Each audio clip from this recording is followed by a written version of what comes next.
Estamos começando mais uma edição do Plantão Cultura e Cidadania. Dessa vez, estamos aqui com a escritora Silene Santos. Ela que é membro da Academia Caruaruense de Cultura, Ciências e Letras, a ACACIL, membro da Academia de Cordel, não é? Academia Caruaruense de Literatura de Cordel, não é isso? Que é a ACLC, Academia Caruaruense de Literatura de Cordel, e também da UBE, que é a União Brasileira de Escritores.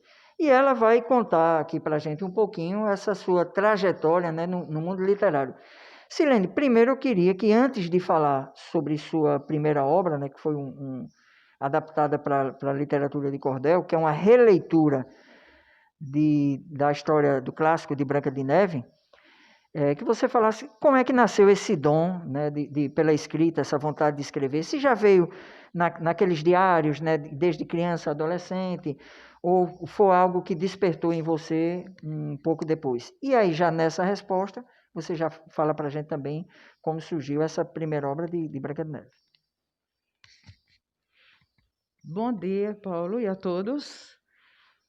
Essa tendência para a literatura, para a escrita, eu acredito que surgiu na infância. Morávamos no sertão e, na época, não tinha televisão.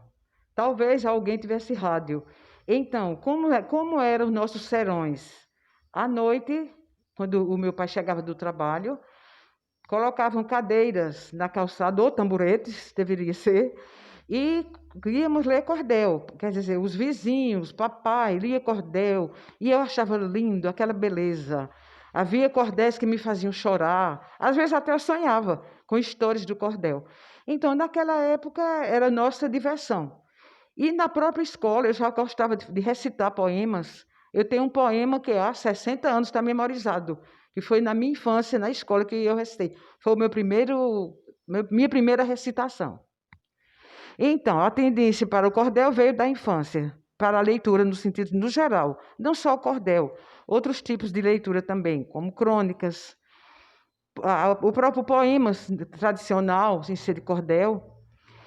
Então, o meu primeiro, eu chamo de livro, porque não é um cordel pequeno, como comumente nós vemos. É um cordel grande, com ilustrações, o que chamaríamos até de um cordelão. É sobre a história de Branca de Neve. Eu gosto de tomar os clássicos e transformar numa leitura para a criança. Então, a história de Branca de Neve eu conto de uma forma poética, seguindo todas as regras do cordel. Coloquei ilustrações, então chama a atenção da criança. Foi dessa forma que eu consegui transformar e ficou um livro bonito, com a capa colorida. Na capa tem uma maçã que eu achei muito interessante, porque eu fiquei imaginando. A maçã teve um papel muito importante na história, porque antes da maçã, a Branca de Neve era a empregada dos anões. Depois que ela comeu a maçã, morreu e ressuscitou com o beijo do príncipe, ela foi ser rainha. Então, a maçã tem um papel preponderante no livro de Branca de Neve. Interessante. Dessa história, dessa adaptação do conto, aí veio a biografia de Joel Pontes, não é isso? Exatamente. Houve um momento, depois que eu me aposentei, eu pensei em fazer um mestrado em literatura. Então, comecei a frequentar as aulas lá na Universidade Federal, em Recife, e escolhi o meu objeto de estudo, Joel Pontes. E vim para Caruaru, certa de que aqui eu encontraria material suficiente para a minha tese. E quando eu fui procurar, não encontrei. Nas bibliotecas, aí eu disse, não, vou encontrar na Escola Joel Pontes. Fui à Escola Joel Pontes, não tinha nada sobre Joel Pontes. Então, eu volto a Recife e fui pesquisar na Fundagem. E lá eu encontrei muita coisa sobre Joel Pontes.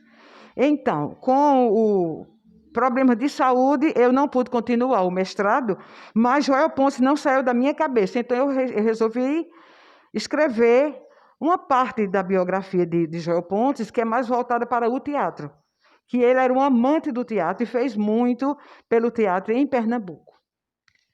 Nessa sequência, né, de trabalhos, você voltou a escrever sobre, destacar contos infantis, que foi, no caso, A Cigarra e a Formiga. Foi a terceira obra, digamos, feita. Exatamente.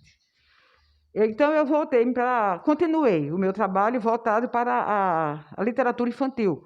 Então, foi dessa vez a formiga, a cigarra e a formiga. Então, eu escrevi um cordel também voltado para a criança, que é A Cigarra e a Formiga, que teve uma grande aceitação da criançada. Nessa obra literária mais recente, eu acho que foi a última que você fez, que é Kafka, a Menina e a Boneca, teve a ver com o existencialista, o modernista, alguma coisa da obra dele? Como surgiu essa mais recente? Bem, teve a ver com o existencialismo, que era o que Kafka seguia. Mas o meu interesse em escrever foi porque eu achei a história contada por alguns escritores que souberam do acontecimento de Kafka em relação a essa menina e a boneca, que me fez ter vontade de escrever, porque é uma história linda. Com Conta... outro olhar, então. Né? Exatamente. Com outro olhar. Justamente, em forma de cordel. Então, contam que Kafka, já faltava há um ano antes, mais ou menos, de morrer, ele ia passeando por um parque e ouviu o choro de uma criança. Quando ele se deparou, viu que era uma menina chorando. Perguntou por que ela estava chorando. Ela disse que tinha perdido a sua boneca. Então, Kafka, muito criativo, disse: não, a sua boneca não se perdeu, ela viajou. Inclusive, eu tenho uma carta dela para você, porque eu sou o carteiro de bonecas. A menina parou de chorar. Então ela ficou animada e disse: eu quero ver a carta. Ele disse: não, eu não sabia que eu ia encontrar, eu deixei em casa, mas amanhã eu trago. Então, no outro dia de manhã, ele estava lá, e a menina no parque ficou muito feliz quando ele entregou a carta da boneca. A boneca dizia que foi viajar, porque queria encontrar um irmão dela que morava longe. Então ficou essa história. Kafka deixou tudo de lado da vida dele, até o trabalho.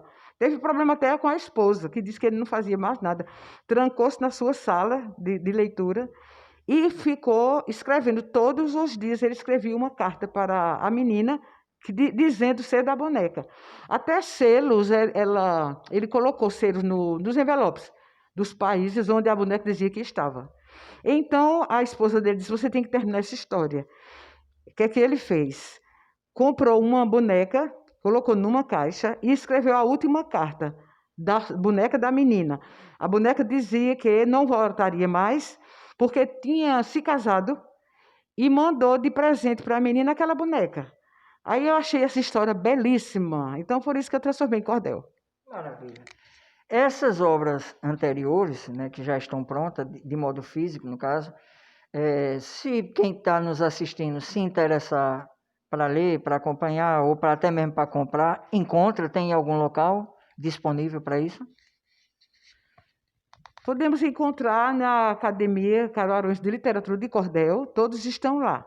No momento, a Academia de Cordel está funcionando no polo comercial, enquanto está nesse projeto lá da reforma da estação ferroviária. Mas quem quiser pode ir ao polo comercial, que lá tem todo esse material. Tá certo. Agora, para finalizar, né, para a gente encerrar esse momento, tem uma novidade, que é uma nova obra, né, que ela está escrevendo, e é sobre isso que a gente quer saber agora. O que é que vai ser? É biografia? É algo baseado em algum conto desses clássicos? O que é que você está preparando agora, em seguida, para o público? Essa minha obra, a próxima, trata-se de um livro, não é meu mesmo, assim, os pensamentos, as emoções, tudo é meu, não foi baseado em outra obra. É um livro de poemas voltado para o amor, para a natureza, para o perdão. Então, é um livro, o título dele é Tudo é Poesia, porque nesse livro eu falo de tudo. Falo de filhos, falo de memórias da infância. Então, é um livro que é bilíngue, em espanhol e em português, que deveria ter sido lançado agora em 2020, mas com a pandemia eu tive que parar, como todos sabemos, que o mundo parou, não é? Mas eu espero agora a gente, daqui a uns 2 meses ou 3, dependendo aí do que vai acontecer em relação à pandemia, haja o lançamento desse livro. Nessa sequência do plantão Cultura e Cidadania que você está acompanhando, amanhã a gente até vai entender um pouquinho desse universo dos livros, como é que eles são feitos, como é que são confeccionados, a produção artesanal e ao mesmo tempo a qualidade, se mantém. Então, aguarda aí que amanhã a gente volta entrevistando alguém, né, que tem experiência nesse campo de editar, de produzir, de fazer o corte do livro. Porque eu fiquei curioso, e nesse caso não vai precisar você responder agora, sobre como vai ser esse livro bilíngue. Né? Será que a gente que está lendo num lado esquerdo da página vai estar numa língua e na outra página vai estar em português? Ou é uma linha numa língua, outra no outro idioma? Como é? Mas eu não quero que você responda, até para poder deixar o nosso telespectador, né, o pessoal que nos acompanha nas redes sociais, também com essa curiosidade. E também, no dia do lançamento do livro, aí certamente, quem puder ter a oportunidade de vir para o lançamento, aí vai confirmar. Mas eu queria parabenizar, né, por essa criatividade, essa dedicação que você tem, né, porque eu sei que você está nessas 3 academias, não só para ficar na cadeira, né, ocupando a cadeira, que eu sei que você é uma pessoa muito ativa, muito dedicada e muito eficiente também, e, ao mesmo tempo, deixar esse espaço para você fazer os seus agradecimentos, encerrar e deixar também uma palavra, uma mensagem para o público que está nos assistindo. Muito obrigada, Paulo, pela oportunidade de permitir que eu diga sobre os meus trabalhos literários. Foi um prazer muito grande participar desse bate-papo. E eu quero convidar todos para ler essas obras, os pais se interessarem pela aquisição dos cordéis para a criança, é uma maneira muito divertida de despertar o gosto pela leitura.